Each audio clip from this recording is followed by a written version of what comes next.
Mel Hall. Here we are at the beautiful Cypress Creek Marriott in Fort Lauderdale, Florida, and take it away, sponsors.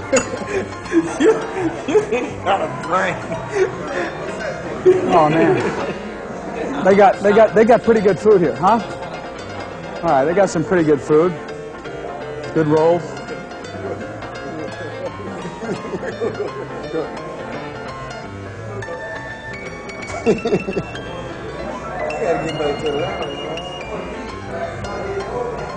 I think I'm gonna. If they have a strike in football, I'm gonna be a scab linebacker. Scab linebacker? Yeah. What do you got, Lil? How much time we got? We got time to eat a couple rolls or something? You know what I told Deion? I'm gonna be a walk-on. I told Deion I'm gonna be a walk-on. I'm gonna go to Atlanta Falcons cap, and I'm gonna say.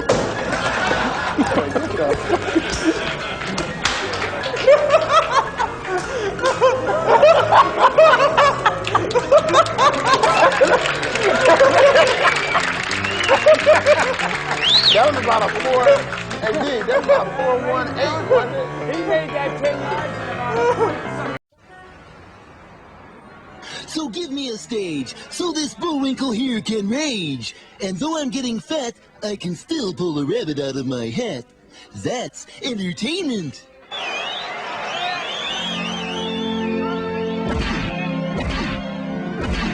The most acclaimed film of the 80s.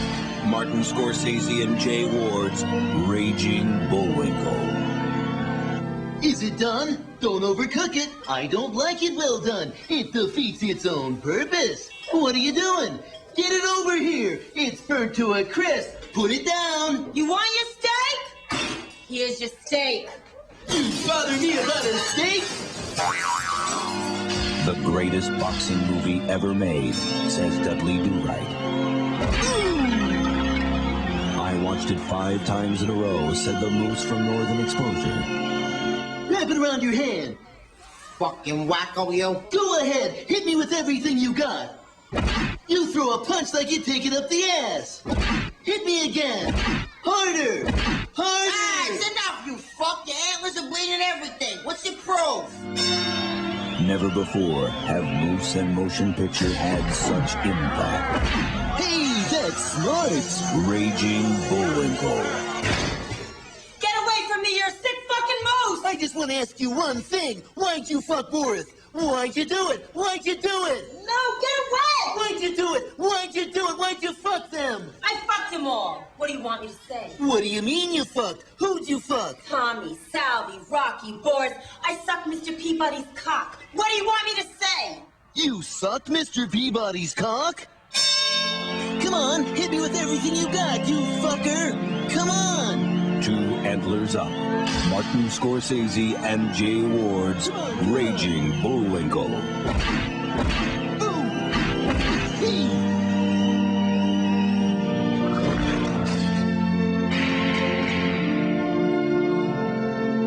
Raging Bullwinkle. Couldn't knock me down, Ray.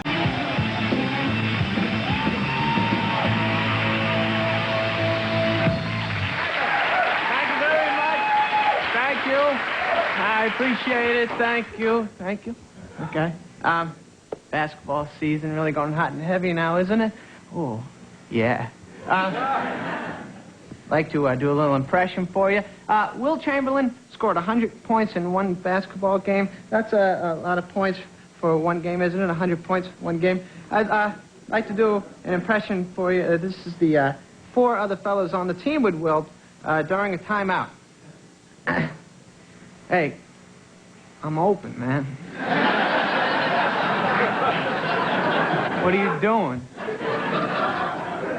Pass the ball. I got my family here. You got like 94 points already. Ed has 2. That's because you bounced it off his head. Just share the wealth a little.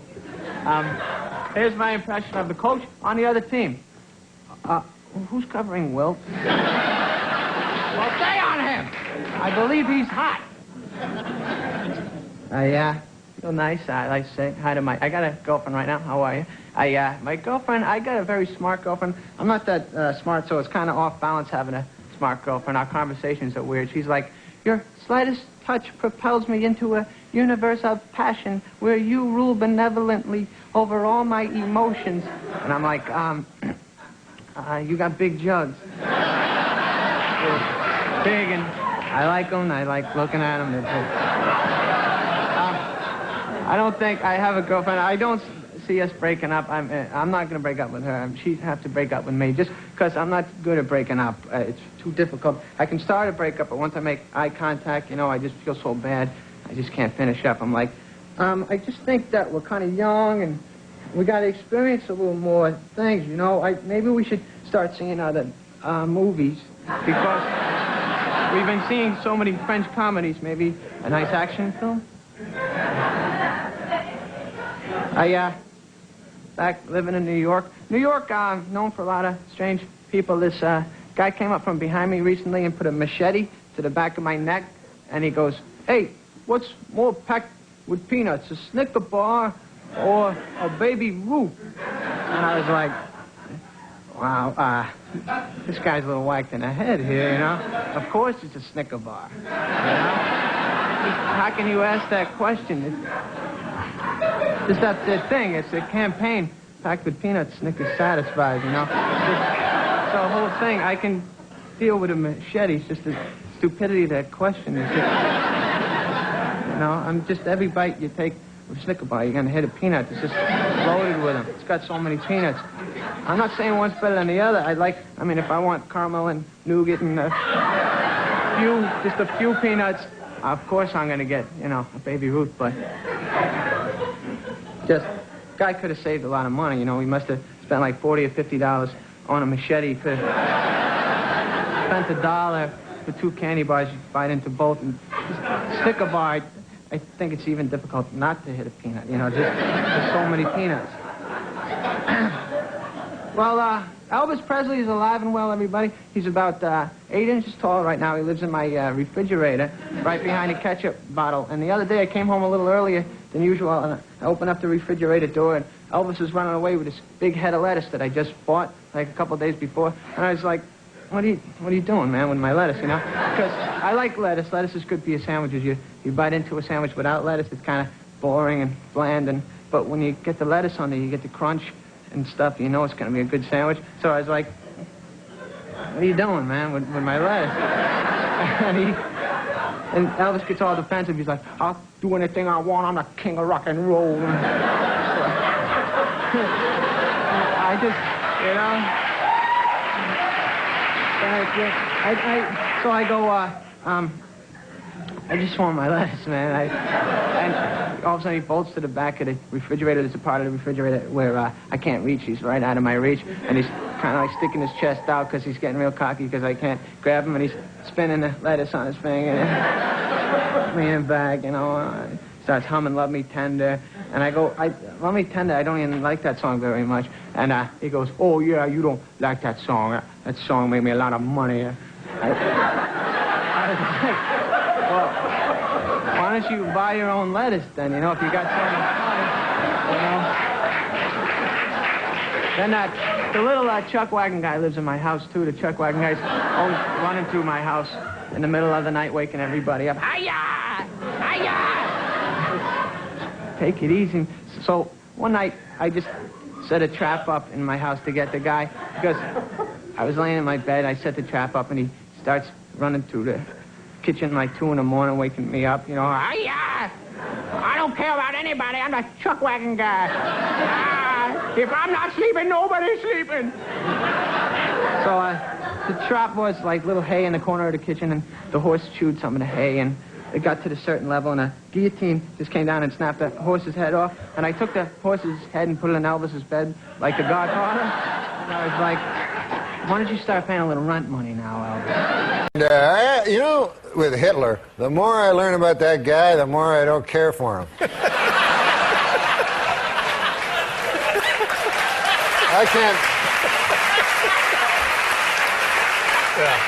And there's nothing redeeming about the guy. I tell the guys, I go, how on earth could these Germans like follow this lunatic, you know? And they're like, oh, he was an incredible public speaker, you know? He could hypnotize you with his public speaking. And then I see him, he's like, I go, what? That's not my idea of a silver-tongued devil, you know? That's the great thing about sports. You play to win. And I don't care if you don't have any win. You play to win the game. You don't play to just play it. You go play to win. When you start telling me it doesn't matter, then we're tired.